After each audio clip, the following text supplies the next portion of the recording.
Independence day cup 2024 ಅಂತಿಮ ಘಟ್ಟದಲ್ಲಿ ಒಂದು ರೋಚಕ ಜಯವನ್ನು ದಾಖಲಿಸಿದಂತ ಪೊಲೀಸ್ ಪ್ಯಾಂಥರ್ಸ್ ತಂಡದ ಇಬ್ಬರು ಶ್ರೇಷ್ಠ ಪ್ರತಿಷ್ಠಿತ ಆಟಗಾರರು ನಮ್ಮ ಜೊತೆ ಇದ್ದಾರೆ. ಇನ್ನೊಂದು ಕಡೆ ಈ ಸೆಮಿಫೈನಲ್ ಪಂದ್ಯಕ್ಕಾಗಿ ಮೀಸಲಿಟ್ಟಂತ ಆಟಗಾರ ನಿಮ್ಮೆಲ್ಲರ ನೆಚ್ಚಿನ ಈ ಭಾಗದ ಪಾಂಡುರಂಗ ಸಾಹೇಬರು ಇದ್ದಾರೆ ನಮ್ಮ ಜೊತೆ. ಅದರ ಜೊತೆಗೆ ಪೊಲೀಸ್ ಪ್ಯಾಂಥರ್ಸ್ ತಂಡಕ್ಕೆ ಭದ್ರ ಬುನಾದಿಯನ್ನು ಹಾಕಿಕೊಳ್ಳಬಲ್ಲಂತ ಓರ್ವ ಪ್ರತಿಷ್ಠಿತ ಆಲ್ರೌಂಡರ್ ನಮ್ಮ ಜೊತೆಗಿದ್ದಾರೆ, ಸುರೇಶ್ ಲಮಾಣಿ ಸರ್. ಇವರಿಬ್ಬರನ್ನು ಬರಮಾಡಿಕೊಳ್ತೇನೆ.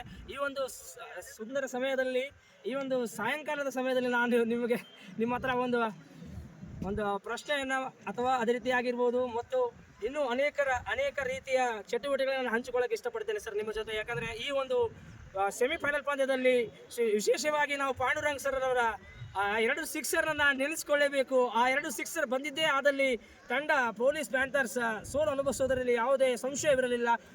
ಸರ್, ತಮಗೋಸ್ಕರ ಇನ್ನೊಂದು ವಿಶೇಷ ಏನಪ್ಪ ಅಂದರೆ ನಾನು ಒಂದು ಹೇಳಲಿಕ್ಕೆ ಇಷ್ಟಪಡ್ತೇನೆ ಸರ್. ನಿಜವಾಗ್ಲೂ ಕೂಡ ನಮಗೆ ಎಂಥ ಖುಷಿಯನ್ನು ವ್ಯಕ್ತಪಡಿಸ್ತಾ ಇದೆ, ಎಂಥ ಖುಷಿ ಆಗ್ತಾ ಇದೆ ಅಂದರೆ ನನ್ನ ಕಡೆಯಿಂದ ಮಾತು ಕೂಡ ಬರ್ತಾ ಇಲ್ಲ ಇವತ್ತು. ಅಂಥ ಒಂದು ಖುಷಿಯನ್ನು ನೀಡಿದ್ದೀರಾ ಸರ್ ತಾವು.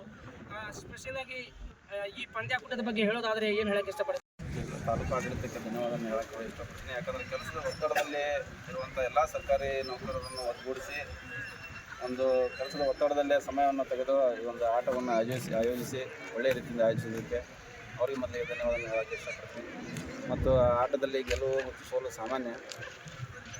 ಅವರು ಅಥವಾ ಎಲ್ಲ ತಂಡಗಳು ಈವರೆಗೆ ಆಡಿದ ಎಲ್ಲ ತಂಡಗಳನ್ನು ನಾವು ನೋಡಿದಾಗ ಎಲ್ಲ ತಂಡಗಳನ್ನು ಒಳ್ಳೆಯ ಆಟವನ್ನು ಪ್ರದರ್ಶಿಸಿದ್ದಾರೆ.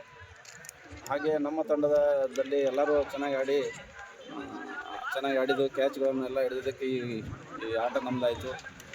ಹಾಗೆ ಅವರು ಚೆನ್ನಾಗಿ ಆಡಿದರು. ನಮ್ಮ ನಾಯಕರಾದಂಥ ಈರಪ್ಪ ರಿತ್ತಿ ಸಾಹೇಬರ ಮಾರ್ಗದರ್ಶನದಲ್ಲಿ ಒಳ್ಳೆಯ ಒಂದು ಟೀಮ್ ಇದ್ದು ಎಲ್ಲರೂ ಚೆನ್ನಾಗಿ ಆಡಿದ್ದಕ್ಕೆ, ಮತ್ತು ವಿಶೇಷವಾಗಿ ಮಠಪತಿ ಅವರು ಒಳ್ಳೆಯ ಬಾಲಿಂಗ್ ಮಾಡಿದ್ದಕ್ಕೆ, ಮತ್ತು ಸುರೇಶ್ ಅವರು ಒಳ್ಳೆಯ ಬಾಲಿಂಗ್ ಮತ್ತು ಬ್ಯಾಟಿಂಗ್ ಮಾಡಿದ್ದಕ್ಕೆ ಈ ಆಟ ನಮ್ಮದಾಯಿತು. ಇದೇ ಪ್ರದರ್ಶನ ಮುಂದುವರಿಸ್ಬೇಕಂತ.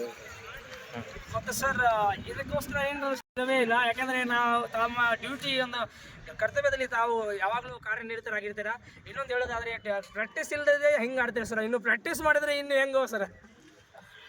ತಾವು ಹೇಳ್ದಂಗೆ ಪ್ರಾಕ್ಟೀಸ್ ಇಲ್ಲ. ನಿಜವಾಗಿ ನಾನು ಒಪ್ತೀನಿ ಇದನ್ನು. ಯಾರು ನಮ್ಮ ಆಟಗಾರರು ಯಾರಿಗೂ ಪ್ರಾಕ್ಟೀಸ್ ಇಲ್ಲ. ಮತ್ತು ಕಾಲೇಜ್ ಡೇಸ್ನಲ್ಲಿ ಅಥವಾ ಹೈಸ್ಕೂಲ್ ಡೇಸ್ನಲ್ಲಿ ಏನು ಆಡಿದ್ರು ಅದೇ ಆಟದಲ್ಲಿ ಅದೇ ಒಂದು ಆಟದ ಪ್ರದರ್ಶನ ಇನ್ನೂ ಮಾಡ್ತಾಯಿದ್ದಾರೆ. ಒಳ್ಳೆಯ ರೀತಿಯಿಂದ ಆಡ್ತಾಯಿದ್ದಾರೆ. ಇದಕ್ಕೆಲ್ಲ ಅವರ ಪ್ರತಿಭೆ ಮತ್ತೊಮ್ಮೆ ಹೊರಬರಲು ಏನು ತಾಲೂಕು ಆಡಳಿತ ಈ ಕಾರ್ಯಕ್ರಮ ಆಯೋಜಿಸಿದೆ, ಅವರಿಗೆ ಮೊದಲಿಗೆ ಧನ್ಯವಾದ ಮತ್ತೊಮ್ಮೆ ಹೇಳಕ್ಕೆ ಇಷ್ಟಪಡ್ತೀನಿ. ಓಕೆ.